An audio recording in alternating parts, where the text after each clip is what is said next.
Kaima is easily one of my favorite new cards we got in Kamigawa Neon Dynasty. It is some janky goodness, goading all of the creatures we enchant, and believe it or not, this is the commander deck I was most excited to build once the set was released. Because goading is a great way to make sure people play the game we want them to play. This is a game plan that requires some synergy pieces so we don't run out of gas, and protection for our commander to make sure we can keep goading stuff towards our opponents. If all we wind up doing is pumping our opponent's creatures to hit us, well, that's just all bad. But if you like combat and you want a lot of combat, this is the deck for you. As is my routine here, I'm going to go over the deck, I'll showcase the core game plan, review ideal plays for the early, mid, and late game, and then jump to look at what is actually in the deck.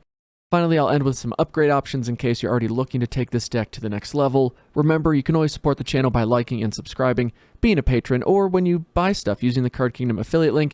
It's in the description of all my YouTube videos and is very much appreciated. Let me know if you have any questions or want to share some Kaima gameplay experiences in the comments, please do. Now let's get into it. Kaima the Fractured Calm is an aptly named commander and one of the most unique ways to build red-green beatdown. We need to ramp, we need enchantment auras, specifically those that can recur or bounce themselves back to our hand at some point is really nice. And if we can work in some card draw effects when we play our enchantments too, that's a great way to make sure we never run out of playables. Getting into the specifics around the early game, we want mana rocks, we want ramp spells, and we love spells like Destiny Spinner, Nessian Wanderer, and if you have cards from Theros Beyond Death, maybe you have some other stuff like Setessan Champion, you may notice a good amount of Theros cards work in this deck because of all the Constellation, Enchantment Matter type effects. Anyway, all of these help us do the thing. Bloodthirsty Blade is a great equipment for the flavor. Doesn't exactly do what we're normally looking for, but it fits the theme here. Enchantress's Presence is amazing for us, and Sanctum Weaver is another good ramping option. Now in the mid-game, we get out Kaima, and we start enchanting our opponent's creatures right away. Enchantments that return themselves to our hand when that creature dies are top tier good for us. Rancor is one of the best in slot options. Sluggishness, an oldie but goodie. Undying Rage, it's a little pricey from the mana perspective, but it also prevents the enchanted creature from blocking. This is another solid effect because we don't simply want to enchant all of our opponent's stuff only to have them die in combat blocking each other. We want damage to happen to our opponent's face. This is a kind of card that helps with that. Now, other favorite plays in the deck are Infectious Rage. It's just a chaotic card. If it winds up on one of our creatures, we're a little sad. But for my playstyle, it is well worth the risk, especially since getting +2/-1 can be a janky way to help clear up some token shenanigans as well. If the cards cannot return themselves, options that draw us a card when they ETB are the next best thing, like the runes from Kaldheim, Frog Tongue. What is happening in this picture? But it costs 1 to enchant something and draw us a card. All around very efficient spell. Dragon's Breath can work, but don't forget to keep protection spells around too, because if Kaima dies, then again we have just pumped our opponent's board to hit us in the face. That's the wrong face to be hitting. Needless to say though, you're probably not going to have enough protection because everyone's going to not like you ruining all of their plans, and they probably want to keep their creatures out of combat. And, well, we don't. So in the late game, it's all about keeping this board state, which is basically our commander alive and constantly fracturing that calm. In case someone does board wipe or we need some way to hit back, we probably want to have a couple board wipes of our own, like Chain Reaction, Blasphemous Act, but then also ways to build up or build back what we lost. Creeping Renaissance, Crystal Chimes can both help us rebuild our hand with those enchantments. And Silk Guard is a new card that can be used to also protect our enchantments in case our opponents don't appreciate our brilliance. Ideally, our opponents take each other out and it leaves us versus one other opponent. At this point, we're looking to get trample on our pumped up commander and swing in for the win. Sneaky combat tricks like Temur Battle Rage can be game enders for us, but they also give any creature double strike. So if opponents are trying some shenanigans or they're saying, okay, I'll hit you with this, you can block this one, I still survive, then I can take him out on the swing back or the crackback. No, combat trick, oh, I'll give your thing double strike, you're so welcome. Your plan has fallen apart, what a shame. But our game plan is fairly straightforward. And the most fun in building this deck I had was just going through my collection or jumping on Card Kingdom and seeing what enchantments are out there that I want to play with or I want to buy. There are so many good 1 and 2 drop enchantments, and the one thing I love about deck building is one like this is definitely never going to get old. We are always going to have new enchantments being printed, which means we can switch things up often and in a budget-friendly manner. Who am I kidding? Magic being budget-friendly is sort of an oxymoron, but here we are. Okay, let's review the other stuff we're playing and review the deck. And I love to just review the decks in this way, but just so y'all know, my cat is going absolutely crazy, and he has completely tore up this yoga mat that my wife uses. I wish you could see all the claw marks. I don't know what it is about it. I just want to share that with you. But let's look at Kaima, just like my cat, who has 0 chill at the moment.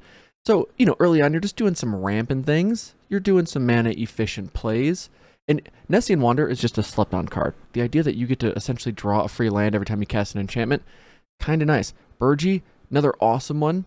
It pairs really well with one of our other cards we'll see, Crown of Flames, because every time you cast a spell, you get the red. So it kind of gives you one free red back. You can use this to bounce it back to your hand and use our Enchantress effects to just keep drawing cards.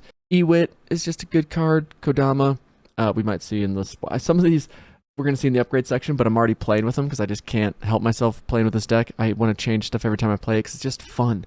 Anyway, Storm Herald, one of those awesome cards you probably have sitting around from Theros Beyond Death, and it's just kind of that fun Voltron strategy out of nowhere. Hey, they've wiped the board, whatever, you play Storm Herald, equip everything onto it, have a good time. Verdurian Enchantress, more Enchantress effects. Blossoms, Enchantress effects. Dawnglade Regent, one of my favorite cards in this deck because it brings Monarch into the game, which is always good, and provides protection to your stuff so long as you're the Monarch. And when we're goading everything that's worth or a threat to us, so it has to attack other people, it makes it a lot easier to hang on to the Monarch. And then we got the protection spells, we got Vandal Blast, because enchantments are cool. Artifacts are the actual worst. Veil of Summer, if you have some of those. I like Withstand Death because it gives Indestructible. People are still going to cast their board wipes. If it's the -X, we can't do anything about it. But if we can give it Indestructible, maybe that's a way to keep Kaima around in some instances. Ramping, we're just doing the ramping thing. And then a card I actually have not played before, but just felt so good in this deck, Insurrection.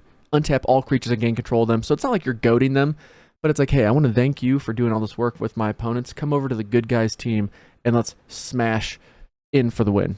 Insurrection's just a lot of fun. And then into artifacts, we don't have much. We have more enchantments, right? I just have a couple of the classic mana rocks. We could put more in here, but I'm more focused on really the protection spells and then, or things that provide protection, and then getting into enchantments. And as long as you have the Enchantress effects, then you're going to be drawing enough cards. You're going to be always hitting your land drops. So I'm not quite as concerned about spending my mana on stuff like mana rocks.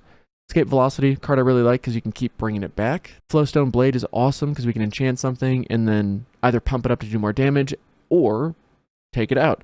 Frog Tongue, Keen Sense, helping us draw cards. We're just doing the thing. Whip Soak, a card I would never play in another deck, but it's here. Cindervine's just an awesome card.